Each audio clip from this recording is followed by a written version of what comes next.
So yeah, we started ages ago. I think it's like 2006, 7. 2007 is when we got our first gig in London, I remember. But I started making music a few years before that, just like messing around with electronic music. And at that time, don't know if you remember, but there was lots of these kind of like bands from electronic bands, the aftermath of like Daft Punk and like Justice and indie bands doing electronic. So we just got into all this kind of like electronic, all kind of 80s synthesized kind of nostalgic kind of music. So we just like, it was me and my best friend. We used to go to university together. So we started making music literally to like, I don't know.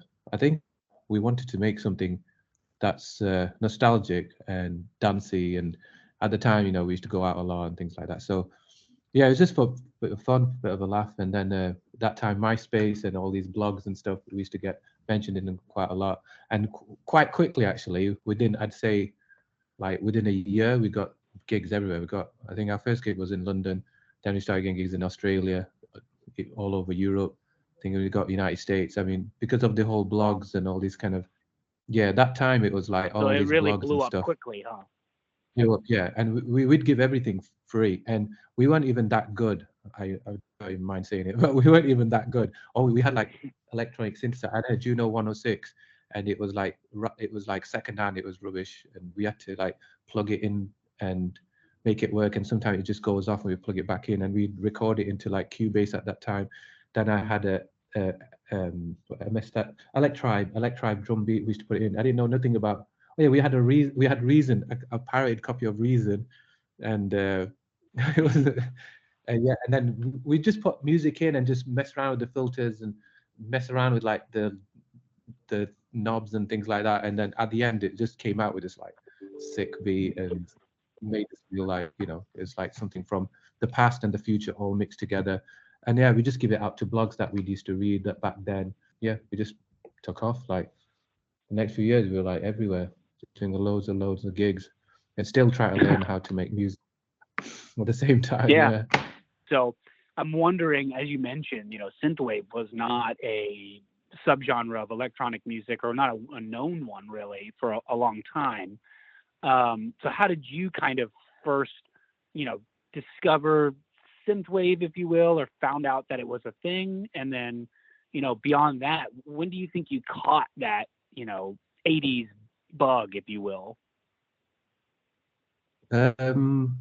Well, if we like rewind to like when we first started, when there's no synthwave, the whole purpose of it was I wanted to make like a nostalgic feeling, like from synthesizers, things like where there's cartoons or films. And then I always liked a band called Justice, and they used to have like really good beat to it.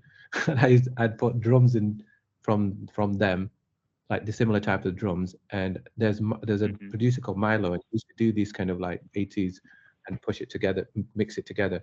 So that's basically how it came about. And I just more than anything, I just like the feeling of how the 80s kind of music felt, like how the kind of sounds were, like how it had more depth in my personal way.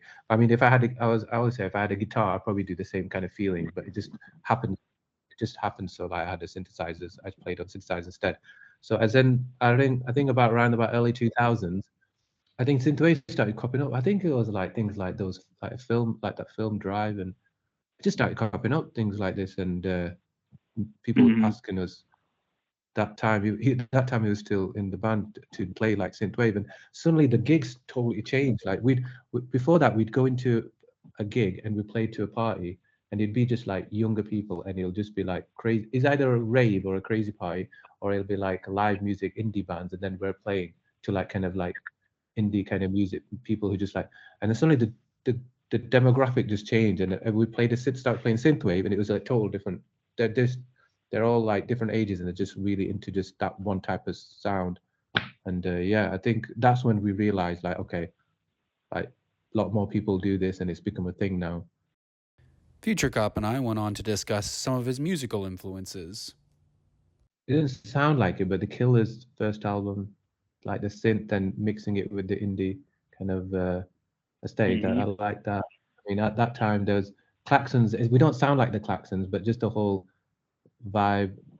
If someone listens to the old album, they'll figure it out. And then everything. I mean, that I'm talking about that time, but in general, as we've kind of MGMT at that time when we started music, like I said, Milo, like that at that time, like that Daft Punk as well, like those kind of vibe.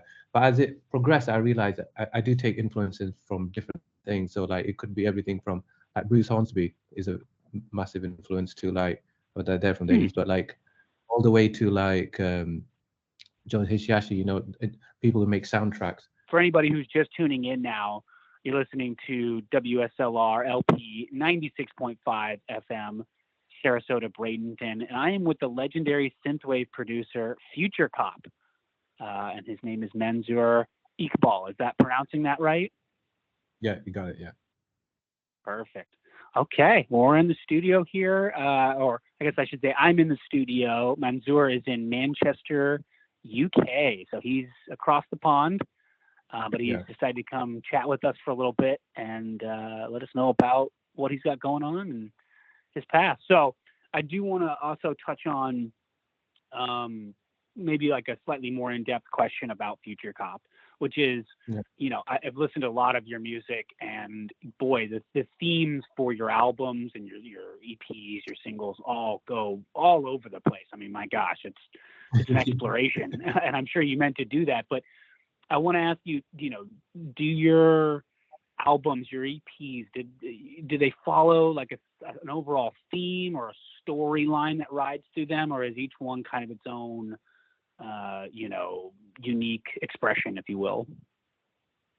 Yeah, it's a good one, that question. I think overall there's like a certain, I'd say like a feeling that goes through every album. There is that feeling. There's probably a really Futurecop feeling. However, like some of the content or the external part of it is probably something that just got influenced that very year when I'm making the album. So that's influenced me to like start a project that is using these kind of synthesizers, these kind of instruments, and kind of like ideas. But I think the feeling is kind of constant throughout every album I've done. Only probably because it's just me doing it. But yeah, so there are like every album has probably got a theme of something that's happened in that year, the year before, and something I got that just like it could be just a book, or even some of them could be a film. So it's less intentional and more intrinsic, right? Yeah.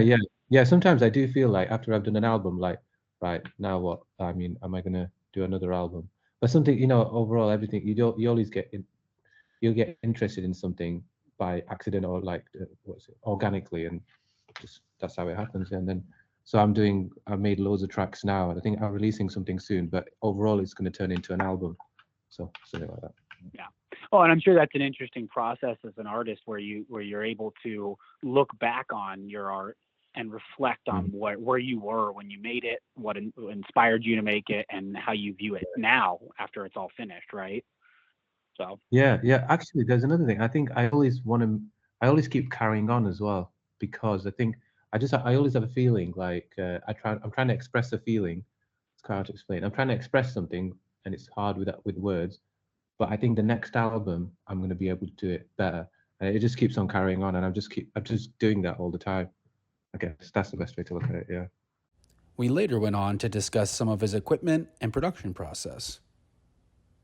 I know you started off using Reason. Do you still use Reason? And then beyond that, do you have a favorite VST or analog synth that you use?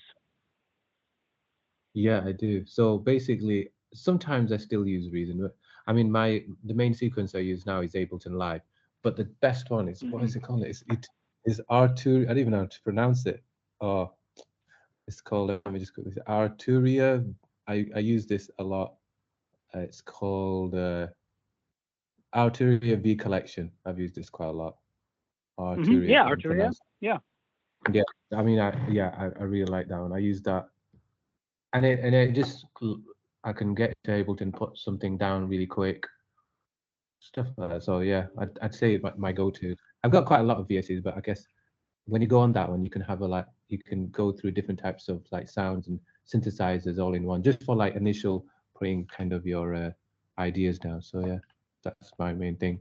The idea, the fun part, like I can just open a laptop and just put some ideas down and like keep looping it, and just figuring out what I'm gonna do next.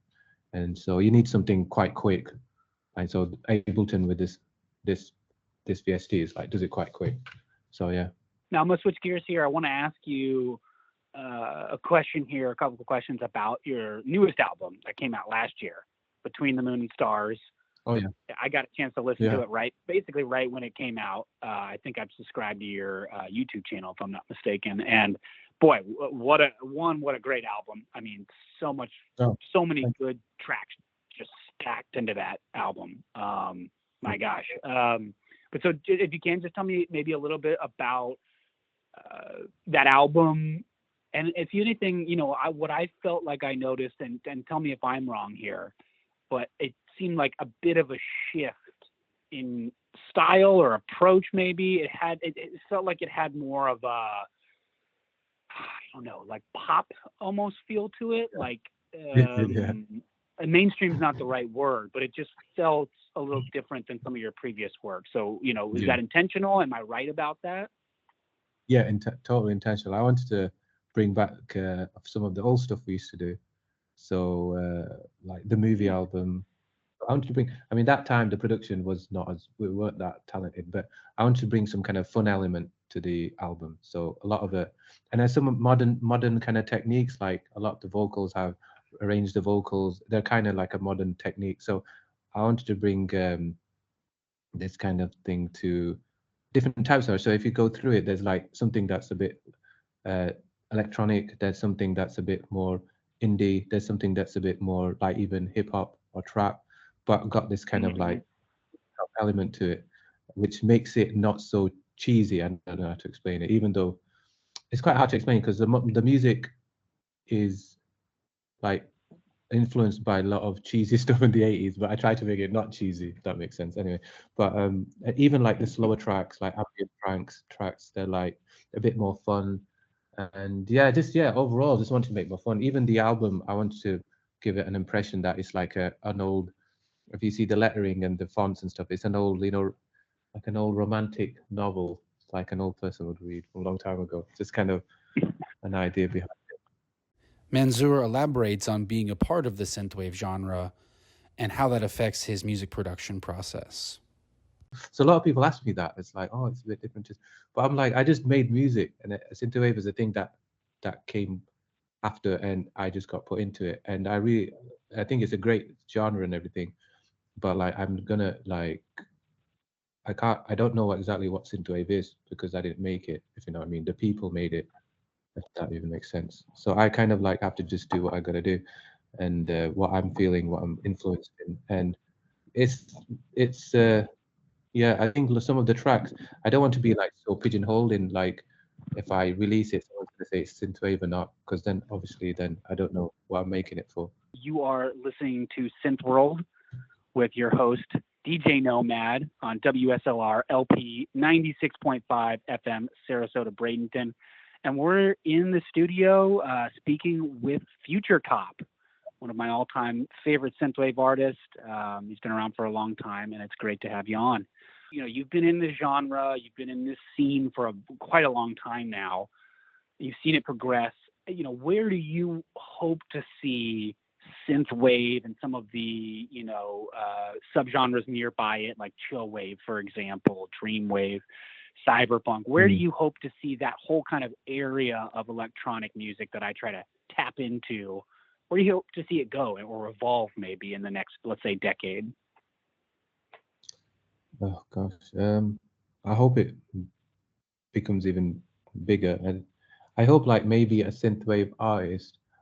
So instead of like a mainstream pop artist uses a synthwave track to make it big, I hope like a synthwave artist through and through has made it big because it's synthwave artist or something like that. So someone who's like in that kind of respect.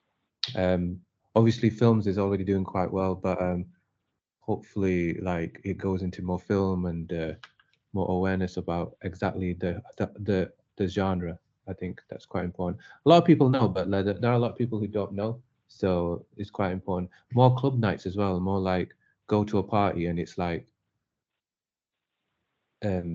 more nights, synthwave nights, club nights, like more like younger generation kids to go and just like really enjoy it.